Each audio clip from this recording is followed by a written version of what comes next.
안녕하세요. 너와나의 은퇴학교 꿈꾸는 자본가 이권복입니다. 은퇴전략가 김동석입니다.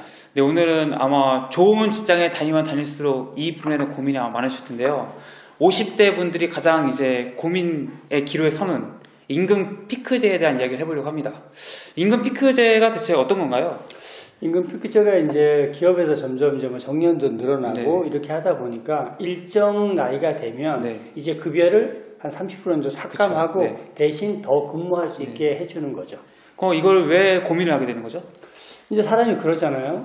내가 갑자기 예를 들면 한 500만 원 받았는데 갑자기 한 350만 원 받으라고 얘기하는 거예요. 그쵸. 뭐 대신 몇 년 더 일하게 해주겠다. 그러면서 이제 이 사람들이 당근으로 제시하는 게 복지 혜택은 똑같이 준다. 이런 이야기를 하거든요. 그러니까 이런 이야기를 들었을 때 이제 심리적인 갈등이 생기는 거죠. 또는 심지어 이제 부서를 이동하기도 하거든요. 그러면은 약간 내가 데리고 있었던 직원 밑에 가서 일할 수도 있고, 부서 이동을 해서 저는 낯선 곳에 가서 일할 수도 있고 하기 때문에 이럴 경우 이제 심리적 갈등이 심하잖아요.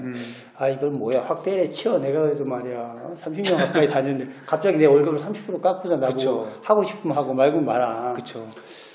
이제 이럴 경우에 보통 이제 첫 번째 마음에 걸리는 게 애들이에요. 애들이 대학을 다니고 있다든지 내일 모레 결혼을 해야 된다든지 이러면 이제 갈등이 생기는 거죠.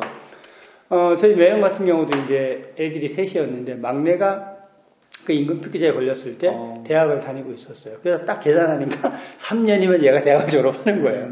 그렇게 해서 복지 혜택을 똑같이 준다는 건 이제 학자금 조정을 똑같이 해준다는 거거든요. 그래서 이제 딱 임금 피크제 기간 동안에 근무하시고 학자금 지원은 다 지원받고 그렇게 이제 임금 피크제도 뭐 원한다고 계속 해주는 건 아니에요. 통상 3년 정도거든요. 그래서 그 기간을 마무리하고 이제 은퇴를 하셨는데 럭키한 케이스였다고 생각하고 또 한 사람들은 보면 이제 뭐 1년 후에 애가 이제 결혼 날짜를 잡아놓은 거예요. 근데 이게 또 현역일 때 하고 퇴사하고는 완전히 다른 거죠. 또 이럴 경우에 딸이 아빠 그래도 아빠가 회사에 다니고 있어야지. 퇴직해갖고 실업자 이러면 좀 그렇잖아. 그러면 이래가지고 이제 또 이런 경우에도 어쩔 수 없이 또 임금 피크제를 받아들인 경우도 있고 또 하나는 이제 현실적으로 이제 우리가 은퇴 생활비가 완벽히 준비되었다. 그러면 뭐 내가 나올 수도 있죠. 근데 만약에 퇴직을 해서 일을 해야 된다.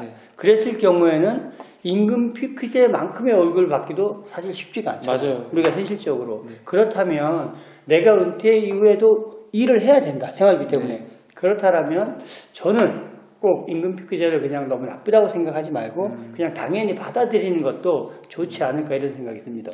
우리가 뭐 과거에도 얘기했었지만 회사에서 주는 게 단지 월급만이 아니잖아요. 아니죠. 뭐 각종 교육 프로그램도 제공해주고 회사원이가 누릴 수 있는 거 뭐 대출도 있고 그렇죠. 이런 것들 많잖아요. 교육부터 시작. 그렇죠. 이런 것들이 눈에 보이지 않는 어떻게 보면 이 혜택들인데 우리가 그 임금 피크제라고 해서 내가 같은 일 같은 시간 일하는데 내 월급을 깎아. 기분 나빠. 못 다녀. 이러면 이제 안 된다는 거죠. 그래서 이제 은퇴 생활비가 사실 준비되어 있는 사람이 생각보다 많지 않습니다. 그리고 어떻게 보면 임금 피크제에 내가 들어갔다. 만약에 3년의 시간을 준다. 그럼 여러분 그 기회를 정말 소중히 활용하라는 말씀을 드리세요. 그 얘기는 뭐냐면 정확히 당신이 3년 있으면 퇴사를 해야 된다는 얘기죠. 그러면 그 시간을 임금 피크제만큼 기업체 보시는 분들이 이 영상을 보시면 저희를 좀 뭐라고 할지 모르겠지만 이제 조금 30% 삭감했다. 그럼 그만큼 일을 내려놓으시고 일을 하고 3년 동안 정말 열심히 퇴직 후에 무엇을 해야 될지를 고민하는 시간으로 가져보시면 오히려 임금 피크제가 은퇴를 준비하는 좋은 시간이 될 수도 있을 거라는 생각을 드리고 싶습니다. 그러네요. 3년 동안 임금 피크제를 하는 동안 내가 이제 은퇴를 준비할 시작되었구나. 이런 신호로 받아들이면 좋겠네요. 네, 좋은 거죠. 그래서 오늘은 이제 임금 피크제를 선택하는 두 가지 방법에 대해서 한번 이야기해봤습니다. 임금 피크제 때문에 뭐 여러 가지 고민을 하고 계신 분들이 있다면은 이 영상을 보시고 한번 보이지 않는 그런 이익들, 내가 얻고 있는 혜택들에 대해서 다시 한번 생각해 보시고 결정하면 더 좋으실 것 같습니다. 너와나의 은퇴학교는 주식, 부동산, 경제, 은퇴 전략에 대한 다양한 콘텐츠 올라오고 있습니다. 이러한 분야에 관심 있으신 분이라면 구독과 좋아요 누르시면 감사하겠습니다. 고맙습니다.